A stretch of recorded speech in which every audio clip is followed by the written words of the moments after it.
নমস্কার বন্ধুরা, পম্পার কিচেনে আপনাদের সকলকে স্বাগত। আজ একটা পাঁপড়ের রেসিপি আপনাদের সাথে শেয়ার করব। আগে নানা রকমের পাঁপড়ের রেসিপি আপনাদের সাথে শেয়ার করেছি, তবে আজকে যে পাঁপড়টা বানাবো এর টেস্ট একদমই আলাদা। আজ বানাবো টমেটো দিয়ে টক টক ঝাল ঝাল মুচমুচে পাঁপড়।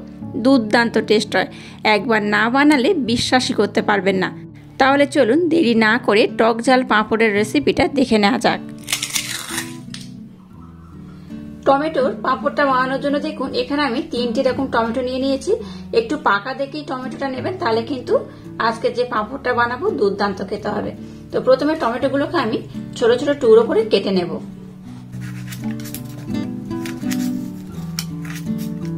এবার দেখুন একটা মিক্সির জার আমি নিয়ে নিয়েছি, আর 3টে টমেটো দেখুন আমি এরকম টুকরো টুকরো করে কেটে নিয়েছি। এবার এটাকে মিক্সির জারের মধ্যে দিয়ে খুব ভালোভাবে আমি ব্লেন্ড করে নেব। এখানে কোনো রকম জল ব্যবহার করার দরকার নেই, জল ছাড়া এটাকে আমি খুব ভালোভাবে ব্লেন্ড করে নেব। এবার দেখুন যে টমেটোটাকে আমি খুব ভালোভাবে ব্লেন্ড করলাম সেটাই ছাঁকনির মধ্যে দিয়ে খুব ভালোভাবে আমি ছেঁকে নেব।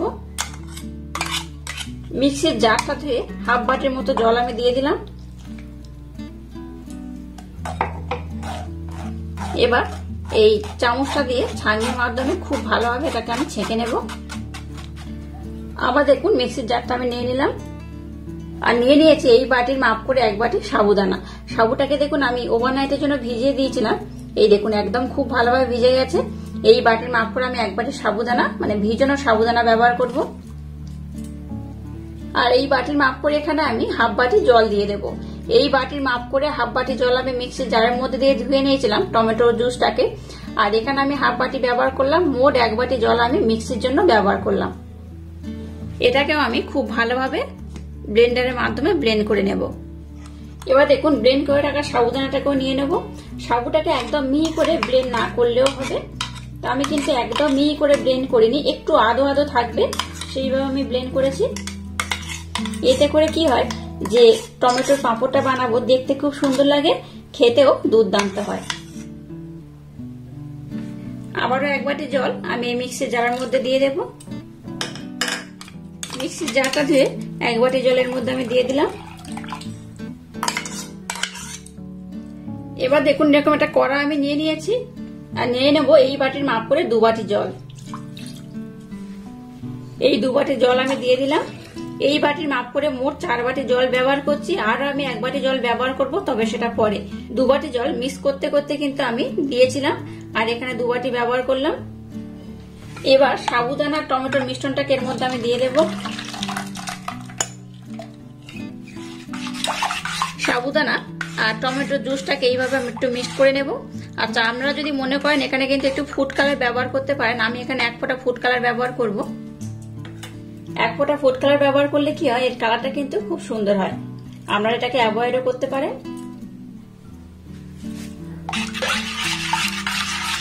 দেখুন এবার কিন্তু কালারটা খুব সুন্দর হয়ে গেছে। তো যাই হোক, এই মিশ্রণটাকে কিন্তু আমি একদম রেডি করে ফেলেছি। এবারের মধ্যে একদম সামান্য পরিমাণে লবণ দিয়ে দেব। লবণটা সবসময় কিন্তু যে কোনো পাঁপড় বানানোর জন্য একটু কম করেই ব্যবহার করবেন। দিয়ে দেব 1 চামচ চাট মশলা। একটু লবণ আর চাট মশলা দিলে কিন্তু এই পাঁপড়টার টেস্ট একদমই পাল্টে যায়, দুর্দান্ত খেতে হয়।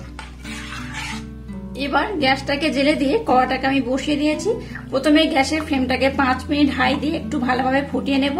তারপর গ্যাসের ফ্লেমটাকে একদম লো করে এটাকে একটু ঘন করে আমি জাল দিয়ে নেব। দেখুন মিশ্রণটাকে কিন্তু আমি একটু ঘন করে জাল দিয়ে নিয়েছি। এই পর্যায়ে এখানে আমি আরো 1 বাটি জল দিয়ে দেব, আর দিয়ে দেব সামান্য পরিমাণে গোটা জিরে। এবার গ্যাসের ফ্লেমটাকে একদম লো রেখে এটাকে আমি কন্টিনিউ নাড়াচাড়া করতে করতে একটু ঘন করে নেব। আর এটা কখন বুঝবেন যে একদম হয়ে গেছে বা পাঁপড় বানানোর জন্য একদম পারফেক্ট হয়ে গেছে, তো আমি আপনাদের দেখিয়ে দেব। এই টমেটোর পাঁপড়টা বানানোর জন্য এখানে আমি মোট 5 বাটি জল ব্যবহার করেছি।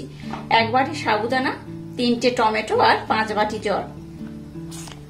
আপনারা যদি টমেটোর পরিমাণটা বেশি নেন, ধরুন 6টা হয়তো টমেটো নিয়েছেন, তাহলে 2 বাটি সাবুদানা দেবেন আর 10 বাটি জল দেবেন। তো এই অনুপাতে কিন্তু এটাকে বানাতে হবে। তো গ্যাসের ফ্লেমটাকে এবার লো টু মিডিয়াম রেখে এটাকে আমি খুব ভালোভাবে ফুটিয়ে নেব। দেখুন গ্যাসের ফ্লেমটাকে লো টু মিডিয়াম রেখে এটাকে আমি একটু ঘন করে ফুটিয়ে জাল দিয়ে নিয়েছি, দেখতেই পাচ্ছেন এটা কিন্তু হয়ে গেছে। তো আমি আপনাদের দেখিয়ে দিচ্ছি কিভাবে বুঝবেন। এই দেখুন একটা রকম প্লেট নিয়েছি, প্লেটের উপরে দেখুন এইভাবে আমি দিয়ে দিয়েছি, দেখতেই পাচ্ছেন। এটাকে স্প্রেড হবে না, দেখুন এইভাবে আমি ঘুরিয়ে ফিরিয়ে দেখাচ্ছি। দেখুন এটাকে কিন্তু আর স্প্রেড করবে না, এটা স্প্রেড করছে না মানে জানবেন কিন্তু এটা খুব ভালোভাবে হয়ে গেছে। এবার আমি গ্যাসটাকে বন্ধ করে দেব। ব্যাটারটা আমার একদম রেডি হয়ে গেছে। আর এটাকে দেওয়ার জন্য আমি চলে যাব ছাদে। চলুন ছাদে গিয়ে আমি আপনাদের সাথে শেয়ার করছি কিভাবে এই পাঁপড়গুলো দেবেন। ছাদে আমি চলে এসেছি, এখানেই আমি দিয়ে দেবো। আর একটা দেখুন এরকম আমি প্লাস্টিক দিয়ে দিয়েছি, প্লাস্টিকের উপরেই কিন্তু আমি আজ পাঁপড়গুলো ফেলবো। একটা নিয়েছি চুড়ি, আপনারা চুড়িও নিতে পারেন, নর্মালও ব্যবহার করতে পারেন। চামচের মাধ্যমে এইভাবে আমি দিয়ে দেব। আপনারা চাইলে কিন্তু হাত দিয়েও দিতে পারেন। চুড়ি ব্যবহার করলে কি হয়, এই লেভেলটা কিন্তু একদম একই রকম হয়। এই দেখুন কত সুন্দর দেখতে হয়েছে। আবার একটা আমি এরকম দিয়ে দেবো। আচ্ছা আমরা চাইলে কিন্তু একটু মোটা বা একটু পাতলা করেও দিতে পারেন, আমি মিডিয়াম দিয়ে দিলাম। এটা শুকোলে কিন্তু অনেকটা পাতলা হয়ে যাবে।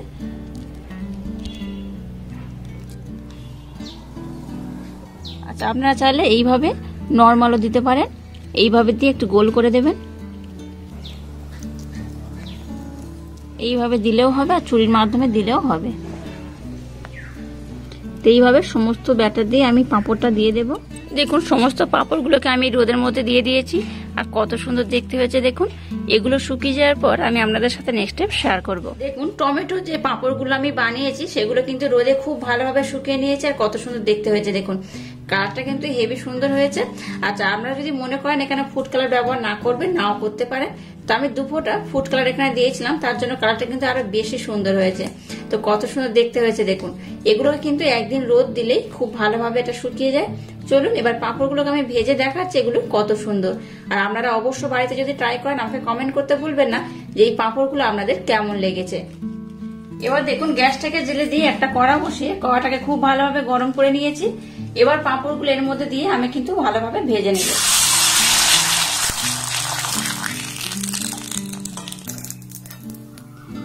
দেখুন সমস্ত পাঁপড়গুলোকে আমি খুব সুন্দর করে ভেজে নিয়েছি আর কত সুন্দর কালার হয়েছে দেখুন। এই দেখুন অসম্ভব সুন্দর দেখতে হয়েছে, বাচ্চারা কিন্তু ভীষণ মজা করে খাবে।